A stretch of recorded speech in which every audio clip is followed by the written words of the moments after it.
Bienvenidos a los podcasts de esta semana, programa en el cual hablaremos de todo el tema de vivienda, agua potable y saneamiento básico.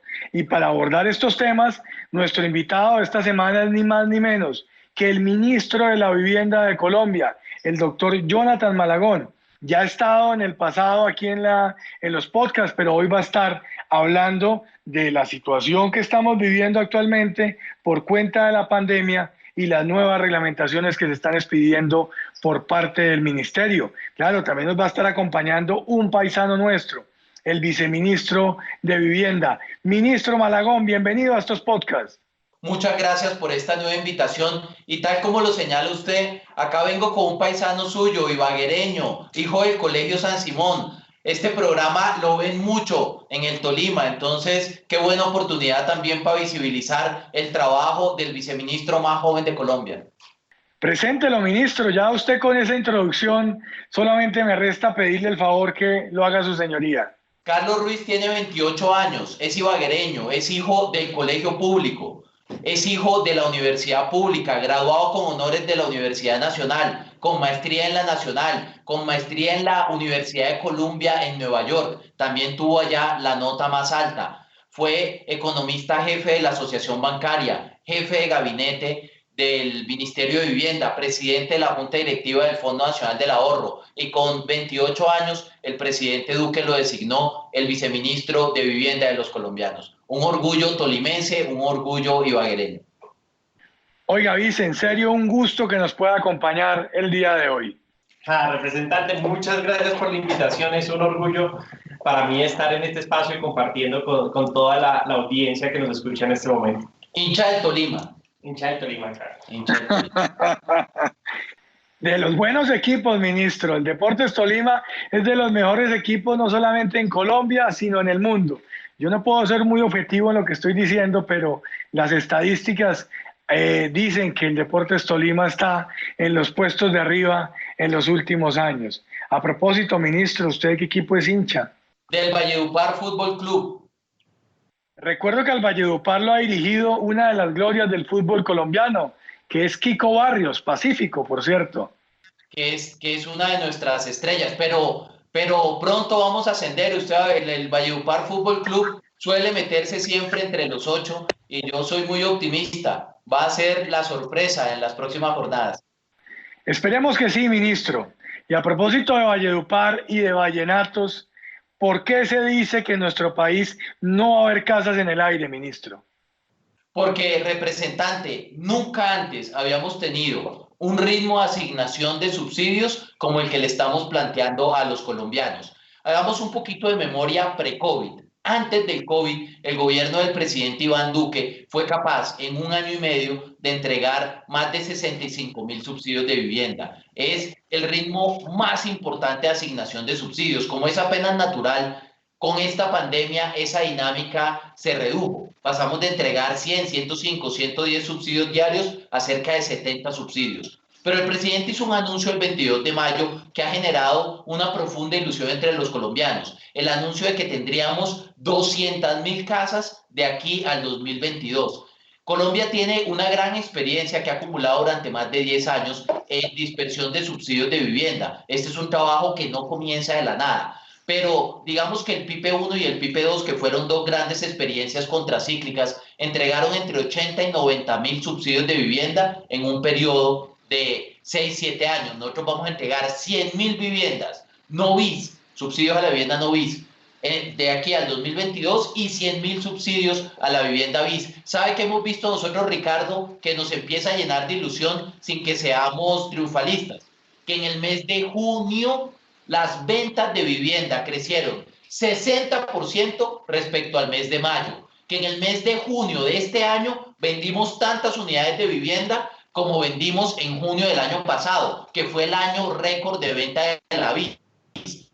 Entonces, que en la mitad de esta pandemia, que estando en el momento más complejo de la historia de la economía colombiana, tengamos un ritmo de asignación de más de 130 subsidios diarios, que vendamos cifras similares en junio a la del año pasado, que fue el mejor de todos los años, que el último mes haya sido el mes donde los colombianos más veces hayan buscado en Google compra de vivienda en la historia de nuestro país en la última década, son señales que, a pesar de la complejidad económica del momento y de la depresión que tenemos en la confianza del consumidor, es un buen momento para comprar vivienda y el gobierno del presidente Duque tendrá la capacidad de sacar adelante estas 200.000 casas. ¿Cuántos habitantes tiene Ibagué, representante? Hoy está por el orden de los 600.000 habitantes, algo menos. Imagínense, decir que vamos a entregar 200.000 subsidios de vivienda quiere decir que vamos a construir una ciudad más grande que Ibagué y a dispersarla por todo el territorio nacional. Excelente, ministro. Eso tiene mucho que ver con la clase media, que a propósito siempre queda en el sándwich. Siempre que se toman decisiones, hay beneficios para los estratos bajos, pero obviamente es la clase media la que termina con las mayores dificultades. Y por eso me gustaría preguntarle, vice, ¿qué se está pensando puntualmente para la clase media?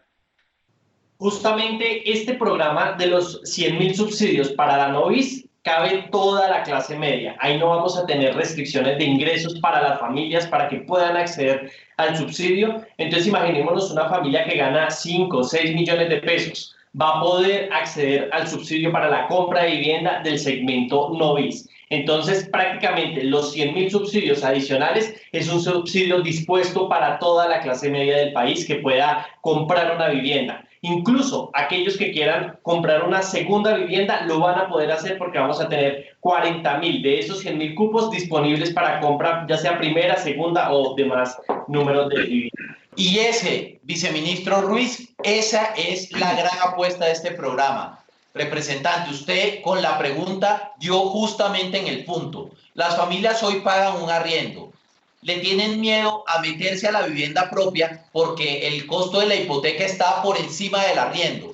Pero con el apoyo del gobierno nacional bajamos ese costo de la hipoteca y logramos hacerlo incluso inferior a lo que se paga por el arriendo, partiendo de una premisa, que es que si las familias pueden pagar menos por su casa propia de lo que pagan por un arriendo, van a tener incentivos a comprar. Y por eso tenemos la firme convicción que los colombianos le van a apostar a estos subsidios y que tendremos la capacidad de entregar esos 100.000 cupos. Imagínense ese mensaje tan poderoso. El que paga arriendo en Ibagué hoy, si se quiere comprar un apartamento de 300 millones, puede pagar lo mismo o incluso menos de lo que venía pagando por arriendo por su vivienda propia. Ahí es donde está el brazo amigo del Estado que garantiza el cierre financiero. Ministro, usted menciona que aquí no va a haber techo en estas ayudas de la vivienda novis, pero ¿cómo garantizar que esas ayudas no terminen en el estrato 6 y queden por fuera el estrato 3, el estrato 4, el estrato 5, que son realmente los que más necesitan de estos recursos en lo que tiene que ver con la política de vivienda? Tenemos como dos estrategias. Una primera es que tenemos un límite en el valor de la vivienda. Pero entonces es claro que sí hay un techo. Una restricción para acceder al subsidio. Si usted gana 5, 6, 7 millones, puede acceder al subsidio. Eso sí, para viviendas que no valgan más de 500 salarios mínimos. ¿Por qué? Okay. Porque en ese límite de 500 salarios mínimos se concentra más del 80% de las unidades que compran los estratos 3, 4 y 5. Entonces, ahí es donde está un mensaje claro y decidido de apoyo a la clase media. Pero por otra parte, representante, tenemos 100.000 cupos, el mismo número de unidades, que sí están circunscritas de manera estricta a la compra de vivienda de interés social. ¿Para qué? Para que podamos beneficiar más que proporcionalmente a aquellos colombianos que ganan hasta 4 salarios mínimos. A los que ganan más de eso y se quieren comprar una novis, les estamos ayudando con un pago mensual. Pero al que quiere comprar la bis, no solamente le ayudamos con un pago mes a mes, sino que le ayudamos con la cuota inicial. Entonces ahí es donde está el planteamiento progresivo que nos ayuda a tener una sociedad más equitativa. Hay subsidios para casi todos los colombianos, pero en la medida en que el perfil de ingresos sea más bajito, el subsidio es más fuerte. Se trata de ayudar con mayor entusiasmo y con mayor esfuerzo fiscal a los que más lo necesitan. Pero a la vez, tal como lo decía usted, atender también esa voz que permanentemente escuchamos de la clase media que dice, no, hombre, quedamos en un sándwich, estamos por fuera de los programas sociales del gobierno, también nos la estamos pasando mal a la luz de esta pandemia y de esta contingencia del COVID, y necesitamos programas que también nos ayuden a nosotros. Y estos subsidios de vivienda, tanto en BIS como en no BIS, son una respuesta clara y efectiva de política a esa gran preocupación. Bueno, ministro, ahora pasemos a un tema que le digo de entrada que a mí me gusta mucho, que es el tema de la hipoteca inversa. Y me gusta porque es una posibilidad, ojo, una opción que van a tener nuestros adultos mayores para poder tener derecho a una, llamémosla pensión, que actualmente no tienen muchas personas de nuestro país cuando llegan a esta tercera edad. Hay que decirlo, ministro, cerca de 35 países ya aplican esta hipoteca inversa y ahora va a entrar a nuestro país. Y por lo mismo, me gustaría que nos comentara, en primer lugar, en qué va la reglamentación de esta figura de la hipoteca inversa. Y en segundo lugar, cómo están visualizando desde el gobierno el éxito que puede tener en la población la posibilidad de que nuestros adultos mayores puedan acceder a una hipoteca inversa para que puedan tener un recurso mensual hasta el día en que mueran, y no solamente hasta ese día van a ser propietarios de la vivienda, sino que valga la pena aclararlo, también sus hijos van a tener un periodo posterior para adquirir la vivienda si es que eso es lo que desean. ¿Por qué no nos comenta al respecto, ministro? La hipoteca inversa responde a una realidad demográfica, una realidad en la cual tenemos una población que cada vez envejece más y más, y donde buena parte de los adultos mayores tienen una vivienda pero no tienen una pensión. En Colombia solo el 27% tienen una pensión, pero más del 65% tienen una vivienda. Eso quiere decir que tenemos cerca de un 40% de adultos mayores que, aunque tienen una casa, no tienen un ingreso garantizado. Tienen casa, pero no tienen un ingreso garantizado. Uno puede pensar, como se solía hacer en este país, no, es que el que tiene casa arregló su problema. Las familias que tienen casa son familias que están en los mejores quintiles desde el punto de vista de la distribución de la riqueza y no hacen parte de las prioridades de la política pública. Pero lo cierto es que esa aproximación nos lleva a un concepto perverso que es el de la pobreza oculta. Familias que, está bien, tienen una casa, pero dado que no tienen un ingreso, dependen 100% de los giros de sus hijos. Si sus hijos pierden el empleo, terminan en la miseria, casi en la indigencia, no tienen con qué hacer mercado, no tienen con qué pagar administración, no tienen con qué pagar sus servicios de salud. Hoy en día, un adulto que tenga una vivienda y que se encuentre sin ningún tipo de ingreso tiene dos alternativas. Una es vende la casa y se va a vivir arriendo, peligrosísimo. Válida, pero peligrosísimo. ¿Por qué? Porque se le puede acabar la plata. Y si se le acaba la plata y vive muchos años más que eso, termina en la miseria. Alternativa número 2, hipotecar su casa, que también es válido, pero tiene un riesgo también inherente. ¿Cuál es el riesgo de la hipoteca de la casa? Que parte del capital que se recibe se tiene que ir mes a mes a pagarle a la entidad financiera. La hipoteca inversa es una tercera alternativa que garantiza que las personas se queden en la casa hasta el último de sus días, es decir, el que habla de expropiación está hablando carreta, porque las familias disfrutan de la casa hasta el último de los días de la pareja, hasta que fallezcan los dos, y eso sí, reciben mes a mes por cuenta de la misma casa un ingreso que puede ser el 0.3, el 0.4, el 0.5 del valor del activo. Entonces es una alternativa más que es particularmente relevante en una sociedad como la nuestra, representante, donde cada vez tenemos más jóvenes que deciden no tener hijos. En Colombia el hogar unipersonal ha crecido hasta el 17%, pero si le sumamos a aquellas parejas jóvenes que decidieron no tener hijos, podemos tener cifras por encima del 25%. A mí me dicen muchos jóvenes, yo no quiero comprar casa, porque si yo compro una casa ahorita y dado que no voy a tener hijos, no tengo a quién heredarle. Y en el futuro, el esfuerzo de mis 20 o 30 años pagando la casa se queda en el Estado. Cuando hay hipoteca inversa, eso no ocurre. Si la familia no tiene a quién heredarle, convierte la casa en una pensión extra. Y digamos que eso es muy positivo y nos ayuda sobre todo a profundizar mucho más ese mercado hipotecario. Entonces, en otras palabras, la hipoteca inversa no es incompatible con la pensión. Una persona puede tener la pensión y adicionalmente puede tener acceso a los recursos por la hipoteca inversa, ministro. Claro, incluso una persona puede tener una vivienda en la que no reside, que la tenga arrendada y hacer una hipoteca inversa sobre ese predio. Entonces recibiría el valor de la hipoteca inversa y el arriendo. Lo que queremos es abrir todas las alternativas posibles para que el ciudadano sencillamente pueda escoger. Me han hecho una crítica muy fuerte, representante, porque me dicen, es que las personas de la tercera edad se van a equivocar y los inversionistas financieros los van a tumbar. Entonces un profesor de una universidad me decía, es que eso es terrible porque va a pasar como con las tarjetas de crédito, porque la gente no sabe utilizar las tarjetas de crédito y se sobreendeuda, y eso es gravísimo. Y lo que yo le contestaba a mi colega es, bueno, pero eso no quiere decir que este país estaría mejor si prohibimos las tarjetas de crédito, si no existieran las tarjetas de crédito. Los productos financieros tienen que existir y en lo que tenemos que trabajar es en educación financiera, en hacer una muy buena socialización de los parámetros y los alcances del programa y eso sí, garantizar siempre los derechos del consumidor. ¿Usted por qué no nos ayuda, viceministro, con un ejemplo? Hablemos de una vivienda de 200 millones de pesos. En ese caso, viceministro, ¿cuánto podría ser el flujo y cómo funcionaría? La alternativa que plantea la familia es la siguiente.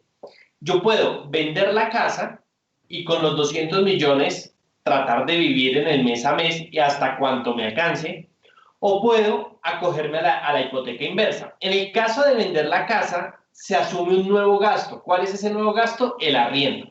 Entonces quiere decir que la familia que se queda en la casa en todo caso no va a tener que pagar arriendo y eso se puede contemplar dentro de la renta que llamamos renta implícita que tendría ese caso de negocio. Entonces lo que nosotros haríamos sería lo siguiente, imaginémonos el caso de un arriendo del punto 5 y una hipoteca, digamos una hipoteca que paga el punto 5.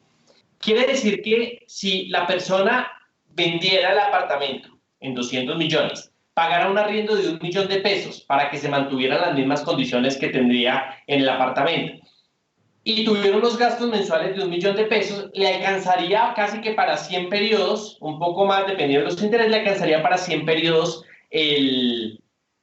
la venta de la casa. 100 periodos en años son alrededor de 8 años, 8 o 9 años. En el caso de la hipoteca inversa, es una familia que va a recibir ese millón de pesos hasta el momento del fallecimiento. Quiere decir que si la familia tiene 65 años, después de los 73 años, es un buen negocio con esos parámetros. Ministro, cambiando de tema, hablemos de el agua potable y saneamiento básico en nuestro país. Y obviamente quiero aprovechar la oportunidad para hacerle un reconocimiento a usted, a todo el equipo del ministerio, por la forma en que se ha venido avanzando, no solamente en el capítulo de infraestructura de agua potable y saneamiento básico, sino también en el acompañamiento a toda la población que se encuentra ubicada en áreas de influencia de acueductos comunitarios, de acueductos rurales y toda la posibilidad que se está abriendo también por parte del ministerio para acompañar a todos estos usuarios y por supuesto a la institucionalidad de estos acueductos comunitarios y acueductos veredales, ministro. Representante, muchas gracias. Su pregunta es muy importante porque yo recuerdo mis primeras conversaciones con usted, no solamente hablábamos de los grandes proyectos de infraestructura en términos de agua y saneamiento básico, sino que usted me planteaba una gran inquietud que es particularmente relevante en una ciudad como Ibagué, la ciudad de donde es usted, la ciudad donde es el viceministro, la ciudad donde es Edwin, el productor de este programa, y es cómo se le puede ayudar a un grupo de héroes invisibles que son los gestores de los acueductos rurales y comunitarios. ¿Por qué? Porque es que desde la ley 142 Colombia ha avanzado muchísimo en un esquema de subsidios y de ayudas para las familias más vulnerables, pero fundamentalmente en el área urbana. Colombia no tiene tradición de ayudas a acueductos veredales y comunitarios y por eso el presidente Duque ha anunciado con mucho entusiasmo que en el marco de esta pandemia, por primera vez, queremos darle un subsidio directo de 12.000 pesos por cada familia usuaria a estos acueductos veredales y a estos acueductos comunitarios. En Colombia hay cerca de 3.000 acueductos comunitarios. De esos ya tenemos registrado ante la Super 1.700. Nuestra tarea para todos los líderes que nos escuchan a través de estos canales institucionales, del canal del Congreso, de las redes del Ministerio, de sus redes, representante, es que todos los líderes que nos puedan ayudar a identificar más y más acueductos veredales y comunitarios nos ayuden con ese proceso sencillo, rápido y expedito de registro para que los 1.300 que hoy no estamos visibilizando los podamos tener registrados y por tanto les podamos hacer ese desembolso. ¿Cuánto vale la factura del agua en un acueducto comunitario? Vale entre 15 y 25.000 pesos. El promedio son unos 19.000 pesos. Un alivio de 12.000 pesos mensuales es un alivio de cerca de 2/3 partes de la factura, más de la mitad de la factura, que estoy seguro que no solamente va a ayudar a esos más de 2 millones de colombianos vulnerables que hoy son atendidos a través de este tipo de soluciones, sino que también va a ayudar a la sostenibilidad de estas empresas, de estas asociaciones de vecinos que han sido tan importantes en Colombia para que la prestación no solamente llegue a los barrios de origen formal y no solamente llegue a las grandes zonas urbanas. Bueno, ministro, y en el mismo sentido, ¿por qué no hablamos un poco de ese plan Marshall a la colombiana del cual ha venido hablando el presidente Duque en los últimos días? El Ministerio de Vivienda jugará un papel protagónico. Ahí tenemos construcción de vivienda, ahí tenemos toda la infraestructura en acueductos, en alcantarillados, en fin. ¿Por qué no nos habla un poco de ese plan Marshall y de cómo va a ser fundamental para la reactivación económica en nuestro país que se puedan llevar a cabo todas estas obras de infraestructura?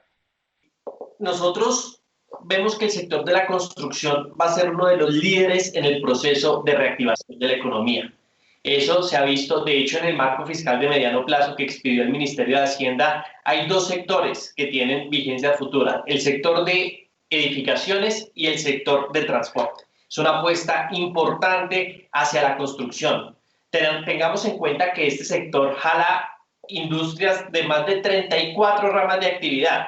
Quiere decir que reactivar la construcción de vivienda no solamente es buena para las familias que suelen contener una vivienda, no es solamente buena para el sector, digamos, de edificaciones, sino también para un porcentaje muy grande del componente industrial. Nosotros con estos 200.000 subsidios creemos que es un primer paso para este proceso de reactivación, donde esperamos crear más de 500.000 de empleos de aquí al 2022, donde esperamos que este sector jalone el crecimiento de la economía y reactive un componente muy importante de sectores industriales que pueden ser reactivados en medio de esta pandemia. Nosotros ya hemos trabajado muy intensamente en el proceso de reactivación con los protocolos de bioseguridad. En obras prácticamente no hemos tenido ningún caso específico de contagio. Digamos, hay unos casos muy puntuales de trabajadores haciendo otras cosas que tuvieron casos positivos, donde ya sabemos qué es lo que debemos hacer en cada uno de esos protocolos. Creemos que este sector, no solamente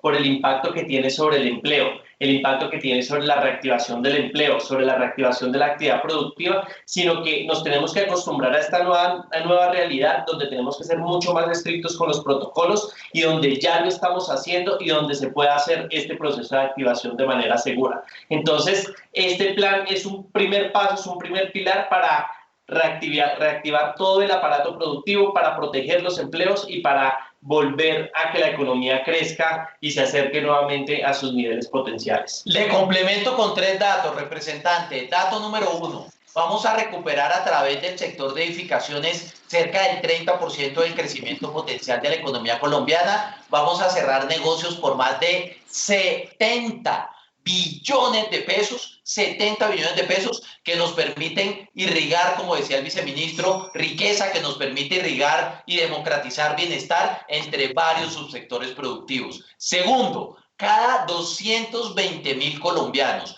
que consiguen un puesto de trabajo, la tasa de desempleo del país se reduce en 1 punto. Con estas 220.000 viviendas, nosotros vamos a ser capaces de llegar a 1.300.000 trabajadores en el sector de edificaciones, un sector que suele emplear entre 900.000 y 1 millón de colaboradores. Ahora vamos a llegar a 1.300.000, lo cual es muy meritorio porque este será entonces uno de los sectores protagonistas de la recuperación del empleo. Tercer dato, los subsidios que ha entregado el gobierno del presidente Duque llegan a más de 390 municipios, pero estoy seguro que ahora que tenemos una escala mucho más grande, que ya no estamos hablando de 60.000, sino que estamos hablando de más de 150.000, de unos 200.000 subsidios, tendremos la capilaridad para que esta construcción de vivienda llegue a por lo menos 500 municipios. Y eso sí que sería completamente novedoso. En más de 500 municipios vamos a tener, por lo tanto, más empleo, vamos a tener más riqueza y vamos a tener a más colombianos cumpliendo el gran sueño de la clase media de este país, que es poder comprar una vivienda. Bueno, ministro y viceministro, no los puedo dejar ir sin que profundicemos un poco en el tema del campo colombiano, en el tema de nuestros campesinos. La política de vivienda rural pasó del Ministerio de Agricultura al Ministerio de Vivienda y me gustaría saber cómo va esa implementación de esa política de vivienda por parte de ustedes para nuestros campesinos, pero adicionalmente todo lo que tiene que ver no solamente con vivienda nueva, sino también con mejoramiento de vivienda y, por supuesto, todo el capítulo de agua potable y saneamiento básico. Muy buenas noticias en materia de vivienda rural. Hemos hecho una transición ordenada con el Ministerio de Agricultura, donde ellos tienen varias obras que se encuentran en proceso de ejecución, que serán entregadas este año y el próximo año, y nosotros hemos hecho una estructuración muy juiciosa, con participación de más de 900 municipios. Yo creo que este ha sido el ejercicio participativo de construcción de una política pública más democrática del país. Probablemente nunca se ha consultado a tantos alcaldes, tantos secretarios de planeación, tanta gente haciendo parte de la construcción de esta política. Y queremos a través de esto llegarle a las zonas más apartadas del país. Van a haber instrumentos en materia, digamos, legislativa que queremos adelantar para poder lograrlo. Queremos invertir más de 200.000 millones en el próximo año con los alcaldes, con las gobernaciones, para poder iniciar todo el proceso de construcción de la vivienda rural, llegar a zonas donde el país nunca ha llegado, donde tenemos una deuda histórica, y eso lo estamos construyendo de la mano de las entidades territoriales.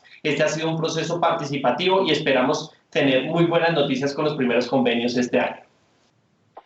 Bueno, señor ministro y señor viceministro, en verdad que muchas gracias por habernos acompañado en esta emisión de estos podcasts. Quedo yo muy contento con toda la conversación que hemos tenido en el día de hoy, esa suficiencia técnica con la que se han abordado los temas, pero también la posibilidad de bajarlo a un lenguaje para que lo pueda entender cualquier ciudadano del común. En verdad que muchas gracias por habernos acompañado en el día de hoy. Gracias por la invitación, representante. Es un gusto estar una vez más en los podcasts con Ricardo Ferro, y quiero aprovechar para felicitar a su productora, Edwin, porque en el marco de esta emergencia, en el marco de esta nueva realidad, también han logrado reinventarse para seguir manteniendo un formato dinámico, pero sobre todo muy pedagógico para todos los ciudadanos que nos siguen y nos escuchan. Bueno, doctor Carlos, al paisano también, muchas gracias a usted por acompañarnos y muchos éxitos en esta tarea que viene desarrollando en el ministerio y que arrancó en un año muy difícil, muy complejo por cuenta de la pandemia, pero que también lo ha venido haciendo muy bien. Reverendo, muchas gracias por la invitación. La verdad es un espacio muy productivo donde podemos contar todo lo que estamos haciendo desde el Gobierno Nacional para tener mejor y más viviendas. Bueno, hasta aquí esta emisión de los podcasts con Ricardo Ferro. También muchas gracias a todos ustedes por habernos acompañado, al ministro, al doctor Malagón, al viceministro, al doctor Ruiz, por haber estado acá dialogando con nosotros para que pudiéramos tener claridad sobre todos estos temas de vivienda, de agua potable, estas nuevas posibilidades que se están abriendo para nuestros adultos mayores, también para los acueductos comunitarios, para los acueductos veredales, en fin, todos los temas que abordamos en el día de hoy. Les agradezco que nos sigan en las redes sociales, en Facebook, en Instagram y en Twitter, y que Dios mediante nos podamos ver aquí la próxima semana. Una feliz semana para todos.